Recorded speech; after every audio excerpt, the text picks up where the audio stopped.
What is our first main topic today? John, our first main topic comes to us from Taylor Green. Hey, John, I've been looking forward to the greatest beer run ever. And I saw that it was the Regal surprise screening tonight that you went to. So, how was it? I know Zac Efron is your guy. So did he in the movie live up to its potential? I heard the reviews out of Toronto weren't the best. So I wanted to know what you thought of it. Thanks. All right, so last night was the first time that I went to a Regal secret screening. Actually, it's the first time I went to a Regal since I've been in California. Wow.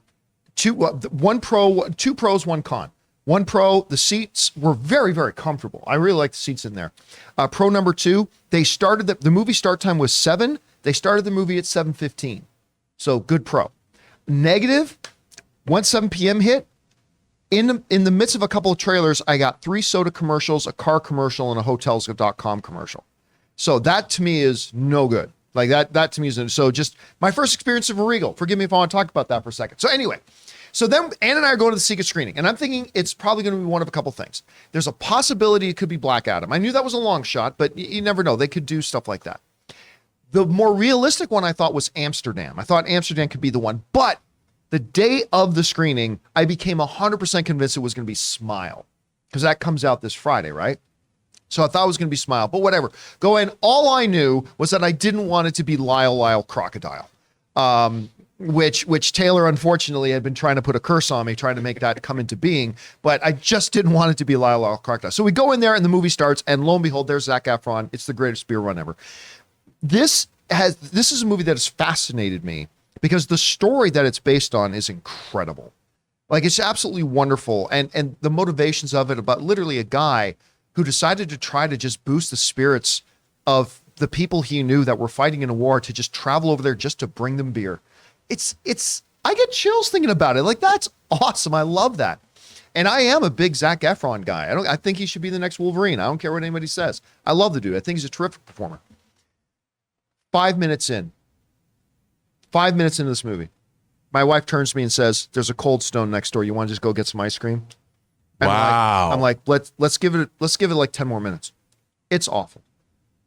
And we didn't leave. But the movie's bad. This is a great story with a very bad movie built around it. The performances, other than Zac Efron, the performances, and I hate talking negatively about performances, but it all felt like neighborhood local theater company putting on a thing. It's like, hey, watch it, I'm driving here. Like everything was so characterized. Like even Bill Murray came across as like stiff and one note.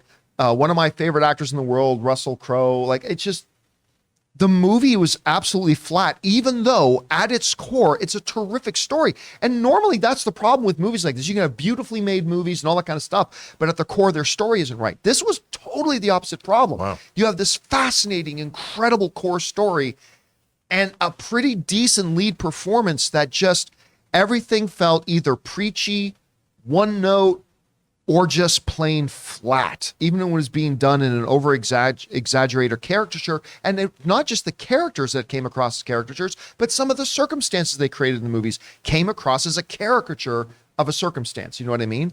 And it's really too bad because there was a lot about this movie I was excited about, and for me, it was just totally flat. I don't, Rob, you know, we've talked about this movie a lot. Erin almost landed a role in this film. Yeah. She was this close to being Zac Efron's mom in the movie, actually. But what have your expectations been? And well, it's Peter Farrelly directing. Yeah. And he's coming off a Green Book, which won the Academy Award. It was so good. So I had high hopes for this movie. I love the premise of it. I was kind of hoping for maybe a more satirical, maybe a catch-22. Like while it's based on a true story, make it a little bit, more of a satire kind of a. It seems strange to me that hearing how you're portraying it, it would not be the way I would have thought that they would have gone with it, and it's disappointing. I would have expected more from Peter Farrelly. I really wanted to see this film.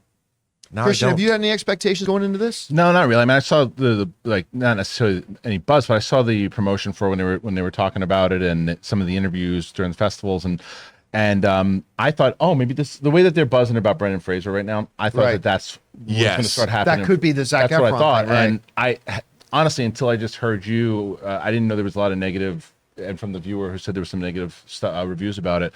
But it doesn't sound great. And when it comes to performances and stuff, even though sometimes you and I might be on different opinions on tone sometimes, but I think that for performances, we're usually on the same page. So Yeah. yeah.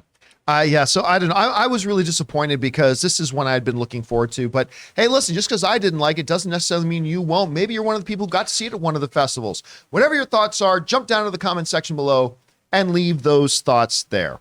Guys, we want to take a second to thank a sponsor of today's episode, True Classic. This brand new sponsor has the absolute best fitting t-shirts that a man can buy. Finding the right t-shirt with a little bit of a dad bod is incredibly frustrating. Most t-shirts are either way too tight on your gut or look way too big and boxy. You're not in high school anymore and it's time to upgrade. True Classic has already helped over 2 million men finally get a better fit at an affordable price. And the John Campea Show viewers and listeners get access to the best deal they offer. For a limited time only, get 25% off using the code CAMPEA at trueclassic.com. Look, you and I both know that almost all of men's t-shirts are designed to look good on skinny models with six-packs. But let's be honest, that's not most of us. True Classic tees taper off towards the bottom, but they fit tighter around the chest and shoulders. It's time to highlight your best attributes with a t-shirt that you can always confidently throw on. Like most of you guys, ever since college, I have always struggled to find proper fitting t-shirts that are comfortable. Well, True Classic, from the moment I put on the shirt they sent me, solves it. And True Classic doesn't just stop at tees. From polos and workout shirts with the same flattering fit. Upgrade your wardrobe with True Classic. Get 25% off at trueclassic.com with the promo code CAMPEA. Free shipping included on purchases over $100. 100% risk-free guarantee with a 30-day refund policy. Stay classy with True Classic. Your dad bod will thank you.